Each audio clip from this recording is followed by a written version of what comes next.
जय जगत्माता बगलामुखी ओम ह्रीं बगलामुखी वरदे सर्वसौभाग्यप्रदायिनी समस्त भक्तानां सर्व अभीष्टं साधय साधय ह्रीं ओम स्वाहा. ஸ்ரீ பகலாமுகி தேவி க்ஷேத்திரத்தில் இருந்து, அதாவது ஸ்ரீ சூரியமங்கலம் அத்வைத வேத வித்யாபீடத்திலே உள்ள ஸ்ரீ பகலாமுகி தேவி க்ஷேத்திரத்தில் இருந்து தான் நான் உங்களிடம் இப்போ பேசிக்கொண்டிருக்கிறேன். சில வீடியோயிலே எல்லாம் பிரச்சனை சாஸ்திரம் அதோட அந்த உண்மையை பற்றி, கிளாரிட்டியை பற்றி சில விஷயங்கள் உங்களிடம் சொல்லி கொண்டிருந்தேன். அதில் இன்னொரு இன்ட்ரெஸ்டான விஷயம் இருக்குது அப்படின்னு சொல்லியிருந்தது. அதுதான் இப்போ சொல்ல போகிறேன். இது ஒரு 15 வருஷம் முன்னாடி உள்ள சம்பவம் தான். அன்றைக்கி சென்னையில் நமக்கு மடத்தோட ஒரு பிரான்ச் இருக்குது. அங்கே ஒரு சிட்டிங் இருந்தது.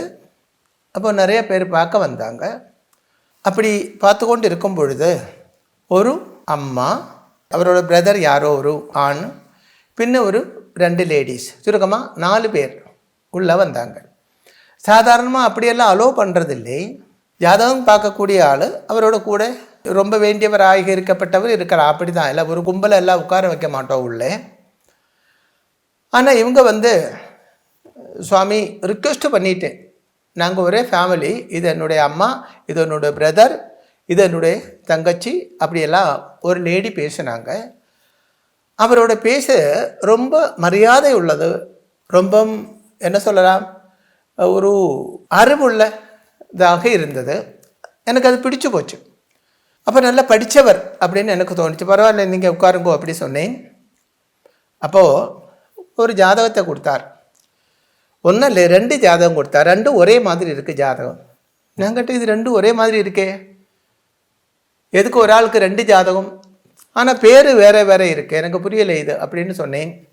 அப்போ அவங்க சொன்னாங்க, சுவாமி இது ட்வின்ஸு தான், அதுதான் 2 ஜாதகம். அப்போ ஒரு ட்வின்ஸ்ன்னு சொல்லும்போது இது வித்தியாசமே இல்லையே, எல்லாம் ஒரே மாதிரி இருக்குது. லக்னம் மாறி இருந்தால் தான், சிலவருக்கு அப்படி உண்டு, ட்வின்ஸுக்கே லக்னம் மாறி இருக்கும்.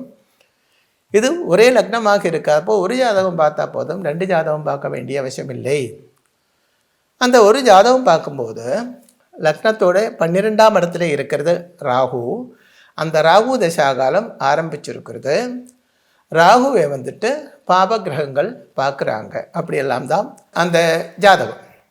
அப்போ நான் சொன்னேன், அப்போ பையனுக்கு 12 வயசு தான் ஆச்சு, 12 13 வயசு தான் ஆச்சு. இந்த பசங்களுக்கு டைம் ரொம்ப மோசமாக இருக்கிறது, ராகு தசாகாலம் நடக்கிறது.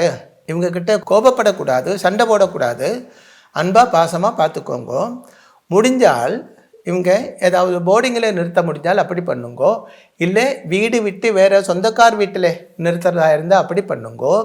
ஏன்னா இவங்க ஜாதகப்படி வீடு விட்டு போகக்கூடிய நிலைமை தான். நீங்கள் இப்படியெல்லாம் செய்யணும், இல்லை என்றால் இவங்க எங்கேயாவது ஓடி போயிடுவாங்க அப்படி சொன்னேன். அப்போ அந்த அம்மா சொன்னாங்க, ஆமாம் சாமி, பசங்களே காணவில்லை, 1 மாதம் ஆச்சு, பசங்களே காணவில்லை, எங்கே போச்சுன்னு தெரியலை. அப்போ நீங்கள் போலீஸில் தானே கம்ப்ளைண்ட் கொடுக்கணும், இங்கே எதுக்கு வந்தீங்க அப்படின்னு கேட்டேன். அங்கே போலீஸில் என்னென்னவங்க கம்ப்ளைண்ட் கொடுத்துருக்கோம், ஆனால் நாங்கள் இது வரைக்கும் எங்கேன்னு கண்டுபிடிக்கலை. நிறைய தேடிட்டு இருக்காங்க, நாங்களும் தேடிட்டு இருக்கோம். சொந்தக்கார் வீட்டில் எல்லாம் பார்த்தாச்சு, எங்கேயுமே இல்லை. பசங்க எங்கே போச்சு தெரியலே சுவாமி. இந்த அம்மா கண்ணீர் விட ஆரம்பித்தாச்சு. அப்போ சொன்னாங்க, நான் ஒரு டீச்சர் அப்படின்னு எல்லாம் சொல்லிட்டு இருந்தேன் அந்த அம்மா. அப்போ நான் சொன்னேன், இது டைம் ரொம்ப மோசமாக இருக்கிறது அப்படி. அப்போ இந்த நேரத்தில் இந்த பசங்க வீட்டில் இருந்தால் இவங்க அப்பா வீடு விட்டு ஓடி போயிடுவாங்க. ஜாதகம் அப்படி இருக்குது. அப்போ பசங்க போயிருக்கு இல்லையா, ஒரு 4-5 மாதம் அவங்க சுற்றிட்டு வரட்டுமே. இப்போ அவங்க வீட்டில் வந்தாச்சுன்னா இவர் வெளியில் போயிடும், அப்படி தான் ஜாதகம் இருக்குது. அதனால் இவருக்குள்ளே அப்பா பசங்களுக்குள்ளே ஒரு பிரிவு மஸ்ட்டு தேவை இருக்கிறதுனால அவங்க இப்போ எங்கேயோ ஓடி போச்சுன்னா எங்கேயாவது வேலை பண்ணிட்டு இருப்பாங்க. அவங்களே சின்ன பசங்க தானே, திரும்பி வரும் அப்படிலாம் சொன்னேன். இல்லை சுவாமி, அந்த குழந்தைகளை எங்களுக்கு கண்டுபிடிக்கிறோம், நீங்கள் பிரச்சனை வச்சு சொல்லுன்னு சொன்னீங்க, அதனால தான் வந்தேன் அப்படி சொன்னாங்க அந்த அம்மா. இப்போ நான் சொன்னேன், இன்றைக்கி நிறைய ஆள் இருக்கு இல்லையா, இதுக்கு பிரச்சனை வைக்கணும்னா நஷ்ட பிரசனம் அப்படின்னு ஒன்று இருக்குது, அதுதான் பிரச்சனை வைக்கணும். பிரச்சனை வச்சதை கண்டுபிடிக்கலாம். ஆனால் அது நிறைய வேலை. எனக்கு அதில் இப்போ முடியாது, நிறைய ஆள் இருக்குது, வேணும்னா நாளைக்கு பார்க்கலாம் அப்படி சொன்னேன். அப்போ அவங்க திருவொற்றியூரில் இருந்து வந்திருக்காங்களாம். ஓ, எங்களுக்கு இதை விட வேறு விஷயங்கள் எதுவுமே இல்லை, நாளை எப்போ வரணும்னு நீங்கள் சொல்லுங்க, நீங்கள் சொல்கிறதுக்கு முன்னே நாங்கள் இங்கே இருக்கோம் அப்படி சொன்னாங்க. நீங்கள் சொல்கிற டைமுக்கு முன்னே நாங்கள் இங்கே இருக்கோம். சரி பார்த்து சொல்கிறேன்னு அவங்களே வெளியில் விட்டாச்சு, அடுத்த ஆளை பார்க்க ஆரம்பித்தாச்சு. அதுக்குள்ளே வெளியில் உள்ள பசங்கக்கிட்ட அவங்க அப்பாயின்மெண்ட்டு ஃபிக்ஸ் பண்ணிட்டு போயிட்டாங்க, அடுத்த நாள் காலையில் 9 மணிக்கு வரும் அப்படின்னு. அடுத்த நாள் காலையில் நான் கணபதி ஹோமம் முடிச்சுட்டு கீழே வரேன், அவங்க வெயிட் பண்ணிட்டு இருக்காங்க பிரசனம் வைக்கிறதுக்காக. சரி, நான் தானே வர சொன்னது, பிரசனம் வச்சுடலாம் பார்த்துடலாம் அப்படின்னு நானும் நினச்சேன். எனக்கு ரொம்ப இன்ட்ரெஸ்ட் இருந்தது, என்னமோ தெரியல, அந்த அந்த நேரத்தில் ரொம்ப இன்ட்ரெஸ்டாக இருந்தது. நான் சொன்னேன், நான் டிஃபன் சாப்பிட்டு வரேன், நீங்களும் டிஃபன் சாப்பிடுங்கோ, அப்புறம் நமக்கு ஒரு 10:30 மணிக்கெல்லாம் பார்க்கலாம், ஆரம்பிக்கலாம். அப்போ ஏதோ குரு காலஹோரம் வருது. ஓகே, அப்படி அந்த சொன்ன டைமில் பிரசனம் வைக்க ஆரம்பித்தாச்சு.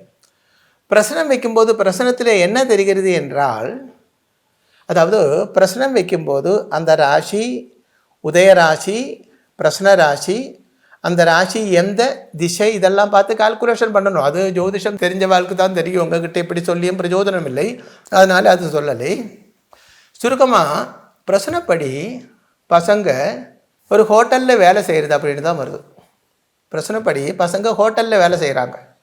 அப்போ அவங்க கேட்டாங்க, எந்த ஹோட்டலில், எங்கே இருக்குது அந்த ஹோட்டலு? நியாயமான கொஸ்டின் தான் அவருடைய இது. நான் விளைஞ்சி போச்சு, ஆஹா ஆஹா அப்படி ஆகி போச்சு. சரி, மறுபடியும் பிரசனம் வச்சேன். அப்படி பிரசனம் வச்சு 2-3 வாட்டி சோழி போட்டேன். கேரளா வரை போச்சு, ட்ரிவாண்ட்ரம் வரை போச்சு. அந்த பிரசனம் திருவனந்தபுரம் வரை, கேரளா வரை போயாச்சு, ட்ரிவாண்டத்தில் போயாச்சு.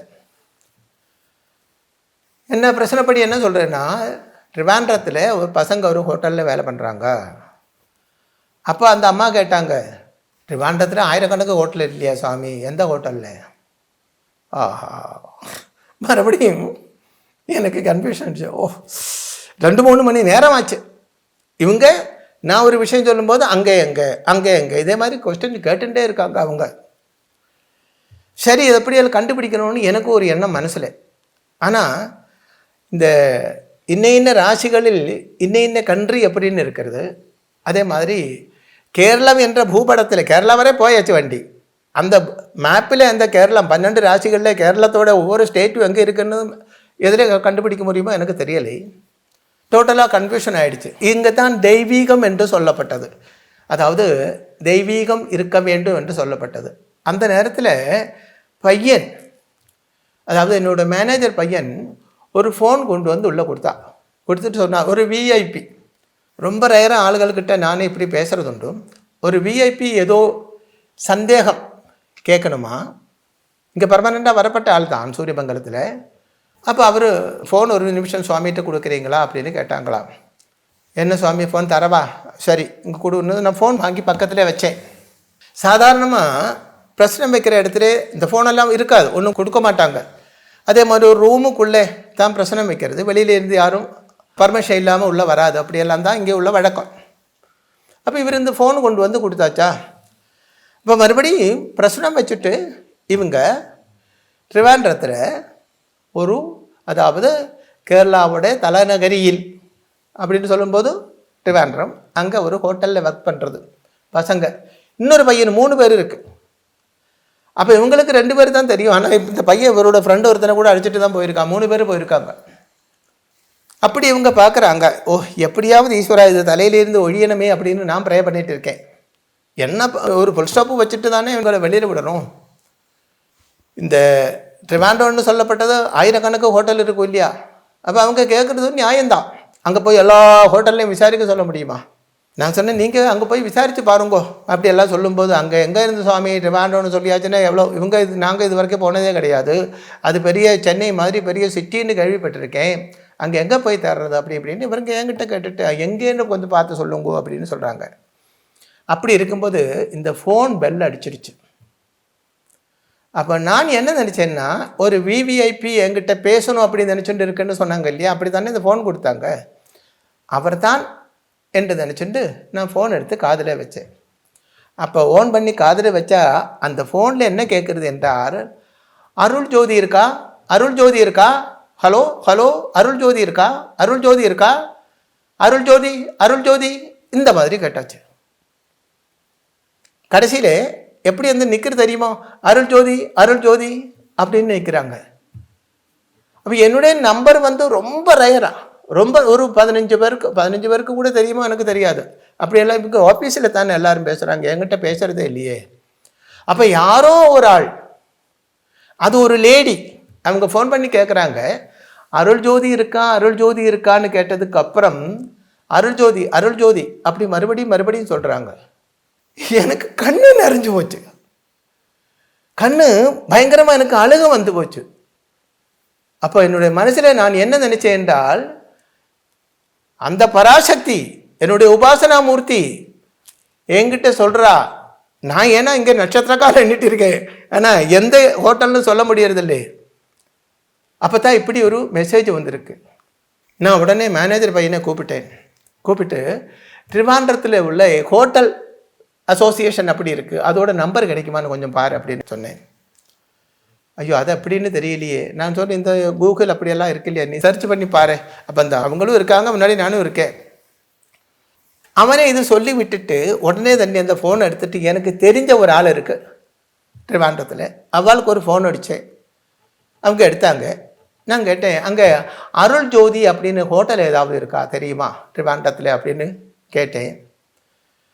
ஐயோ அது எனக்கு தெரியாது, கொஞ்ச நேரம் ஒரு 15-20 மினிட் எனக்கு கொடுங்கோ, அதுக்குள்ளே இங்கே ஹோட்டல் அசோசியேஷன் இருக்குது, அவள்கிட்ட விசாரித்து சொல்கிறேன் அப்படி சொன்னாங்க. சுருக்கமாக அரை மணி நேரத்தில் ரிப்ளை வந்துடுச்சு. ஹோட்டல் அருள் ஜோதின்னு ஒன்று இருக்குது, செக்ரட்டரியேட்டுன்னு நேராக ஆப்போசிட். 4-5 நாள் முன்னாடி நாங்கள் திருவாண்டத்தில் போனோம். அப்போ கூட அந்த போர்டு பார்த்துட்டு, ஒரு காலத்தில் பிரசனத்தில் வந்த போர்டு தான் இது அப்படின்னு நான் சொன்னேன். இப்போவும் இருக்குது அந்த ஹோட்டல் அருள் ஜோதி, அது அங்கே இருக்குதுன்னு கேட்டேன். அதெல்லாம் அந்த அவங்கக்கிட்ட கேட்டது தான், பிரசனத்தில் வந்ததில்லே. திருவாண்டத்தில் ஸ்டாச்சு என்ற இடத்தில், அதாவது பழைய செக்ரட்டரியேட்டுக்கு நேராக ஆப்போசிட் தான் இந்த ஹோட்டல் இருக்குது அப்படி சொன்னேன். என்ன விஷயம், இல்லை ஒன்றும் இல்லை அப்படின்னு சொன்னேன். அந்த பசங்க விசாரிச்சுட்டு சொல்லும்போது இல்லை ஒன்றும் இல்லை அப்படி சொன்னேன். அப்புறம் இவங்க என்னாச்சு, இங்கேருந்து போயாச்சு. அப்புறம் அவங்கள பற்றி எந்த அறிவும் இல்லை, இவங்க இப்படி போயாச்சு. பிரசனம் வச்சு அவங்க இதெல்லாம் கேட்டு மத்தியானம் சாப்பாடு எல்லாம் முடித்து அவங்க கிளம்பிட்டாங்க, போயாச்சு. ஒரு வருஷத்துக்கு மேலாச்சு தோணுது. ஒரு நாள் இவங்க மறுபடியும் வந்தாங்க. மறுபடியும் வந்து அப்போ அவங்கள என்னோட மனசில் இல்லை. எனக்கு நிறைய பேர் இப்படி வந்து பார்க்குறாங்க இல்லை, இவங்களும் வந்து பார்த்தாச்சு. அப்போ ஒரு ஆளோட ஜாதகம் கொடுத்தாங்க. அப்போ நான் ஜாதகம் பார்த்துட்டு, இதில் பெரிய விசேஷங்கள் ஒன்றுமே இல்லை, டைம் ஒன்றும் சரியில்லை, எல்லாம் கேர்ஃபுல்லாக இருக்க சொல்லுங்க, கடன்கள் நிறைய உண்டாகும் இப்படியெல்லாம் சொல்லிவிட்டு, சரி இதில் பார்க்க வேண்டிய விஷயம் ஒன்றும் இல்லை அப்படி சொல்லி திருப்பி கொடுத்துட்டேன். அப்போ அவங்க சொன்னாங்க, இல்லை சுவாமி பார்க்க வேண்டிய விஷயம் இருக்குது. என்ன இருக்குது, நிறைய கடன்கள் இருக்குது அவ்வளவு தானே. அதெல்லாம் நான் இப்படி சொன்னேன், அம்பானிக்கு கூட கடன் இருக்கும், அதனால் அது ஒரு பெரிய விஷயம் இல்லை, அதெல்லாம் மீட்டு வந்துடலாம், அடுத்த தசாகாலம் நல்லதாக இருக்கும், அடுத்த தசாகாலத்தில் அதெல்லாம் கடன் எல்லாம் மீட்டு நல்லா வர முடியும். இல்லை சுவாமி, இவர் வீட்டில் இல்லை, வீடு விட்டு ஓடி போயிட்டு 2-3 மாதம் ஆச்சு, இவர் எங்கே இருக்குன்னு கண்டுபிடிக்கணும். நான் சொன்னேன், அதுக்கு போலீஸ் ஸ்டேஷனில் தானே போகணும். அப்போ அவங்க சொன்னாங்க, இல்லை சுவாமி, நாங்கள் 1.5 வருஷம் முன்னாடி எங்கள் பசங்க இப்படி தொலைஞ்சு போகும்போது இங்கே வந்து பார்த்தோம், நீங்கள் தான் சொல்லி கொடுத்தீங்க, பிரசனம் வச்சு நீங்கள் கண்டுபிடிச்சோம், அந்த இடத்துல போய் நாங்கள் அந்த பசங்களை கூட்டிகிட்டு வந்தோம். எனக்கு பயங்கரமாக கோபம் வந்துடுச்சு. நான் சொன்னேன், எவ்வளோ பெரிய ஒரு விஷயம், பிரசனம் வச்சு சொல்லி கொடுத்துருக்கேன், அங்கே போய் அதேபடி நீங்கள் பசங்களை கண்டுபிடிச்சாச்சு, அப்போ அந்த பசங்களை கூட்டி இங்கே கொண்டு வரணும் இல்லையா, அதுதானே முறை, அதுதானே நியாயம். சுவாமி நீங்கள் சொன்னபடி பசங்களை கண்டு கிடச்சாச்சு, அதே இடத்துல இருந்து கூட்டிகிட்டு வந்தாச்சு, அட்லீஸ்ட் அடுத்த திவசம் இல்லை ஒரு வாரத்துக்கு அப்புறமாவது நீங்கள் வந்து சொல்லணும் இல்லையா, அந்த மரியாதை நீங்கள் காட்டவே இல்லையே. அப்போ அவங்க சொன்னாங்க, சுவாமி நீங்கள் பிரசனம் வச்சா கரெக்டாக அது சொல்லுன்னு தெரிஞ்சு தான் நாங்கள் சொன்னோம், நீங்கள் சொன்னதுலேயும் நாங்கள் போய் கண்டுபிடிச்சதுலேயே எங்களுக்கு ஒரு அதிசயமும் தோணவில்லை, அதிசயமாக இருந்தால் கண்டிப்பாக அவங்க அதை கூட்டிகிட்டு வந்திருக்கோம் அப்படின்னு அவர் திருப்பி சொன்னதுனால நான் வாய் அடைச்சி போச்சு. அப்போ பாருங்கோ, பிரசன சாஸ்திரம் என்று சொல்லப்பட்டது எவ்வளவு ஷார்ப், எவ்வளவு கரெக்ட். அப்போ ஆனால் கொஞ்சம் இறங்கி திங்க் பண்ண வேண்டும். உள்ளே போய் கொஞ்சம் ஆராய்ச்சி பண்ண வேண்டும். அதற்கு வரப்பட்ட ஆளோட தெய்வீகமும் இங்கே தேவைதான். வரப்பட்டவன் அந்த பேட்டரி, நாங்கள் டார்ச், இது ரெண்டும் சேரும்போது தான் அந்த வெளிச்சம் உண்டாகிறது என்று சொன்ன மாதிரி, அதாவது உங்களுடைய தெய்வீகம் ப்ளஸ் எங்களுடைய இந்த சாஸ்திரத்தில் உள்ள அறிவு, இது ரெண்டும் சேரும்போது அந்த ஸ்பார்க் ஆகும், தீ உண்டாகும், அதாவது ஞானம் உண்டாகும், ஒளி உண்டாகும், நமக்கு அது கண்டுபிடிக்க முடியும். அப்போ எப்பவும் சாதாரணமாக சும்மா ஒரு முகூர்த்தம் பார்க்குறோம், ஒரு கிரக பிரவேசத்துக்கு முகூர்த்தம் பார்க்குறோம், இந்த மாதிரி விஷயங்களுக்கெல்லாம் எல்லாம் சாதாரணமாக அல்ல ஜோதிஷிகளை தேடி போங்க, நீங்கள் ஒன்றும் பிரச்சனை இல்லை, எல்லாருக்கும் அதெல்லாம் தாராளமாக தெரியும். ஆனால் ஒரு பெரிய விஷயம், ஒரு பிஸ்னஸ் ஹூஜ் அமௌண்ட், பெரிய அமௌண்ட்டு இன்வெஸ்ட் பண்ணி ஒரு பிஸ்னஸ் பண்ண போகிறோம், ஒரு கல்யாணம் நடத்த போகிறோம், ஒரு பெரிய முதலீடு பண்ண போகிறோம், ஒரு புது வீடு வாங்க போகிறோம், இந்த மாதிரி எல்லாம் டைமில் ஒரு முக்கியமாக ஒரு புது வாகனம் வாங்க போகிறோம், இந்த மாதிரி எல்லாம் நேரத்தில் சாஸ்திரம் தெரியாத ஆளுகள்கிட்ட, அதாவது சாஸ்திரம் சரியாக படித்த ஆள்கிட்ட நீங்கள் போகவில்லை என்றால் அவன் என்ன நினைக்கும்னா, நாங்கள் ஒரு வீடு வாங்க போகிறேன் அப்படி சொல்லும்போது, அப்போ இவனுக்கு நல்ல டைம் தானே, கையில் காசு இருக்கு இல்லையா, சரி வாங்கிக்கோ அப்படி சொல்லுவாங்க. அப்படி இல்லை, அந்த வீடு வாங்கிறது, அந்த வாகனம் வாங்கிறது அவனுக்கு நல்லதா கெட்டதா என்று தெரிய வேண்டும். வரும்போது பல பேரும் புது கார் வாங்கிட்டு கோயிலுக்கு போவாங்க, திருப்பதிக்கு போவாங்க, சபரிமலை போவாங்க. நம்ம நியூஸில் எல்லாம் நேராக கண்ணடியிலே நேராக கண்ணுக்கு முன்னாடி பார்க்குற மாதிரி பார்க்குறோம் இல்லையா. கோயிலுக்கு போயிட்டு திரும்பி வரும்போது ஆக்சிடெண்ட்டில் இறந்து போகிறாங்க. அப்போது அவனோட ஜாதகப்படி சொந்த வாகனம் ஆக்சிடெண்ட் ஆகி நீ செத்து போகணுன்னு ஜாதகத்தில் இருக்குது, அதுதான் காரணம்.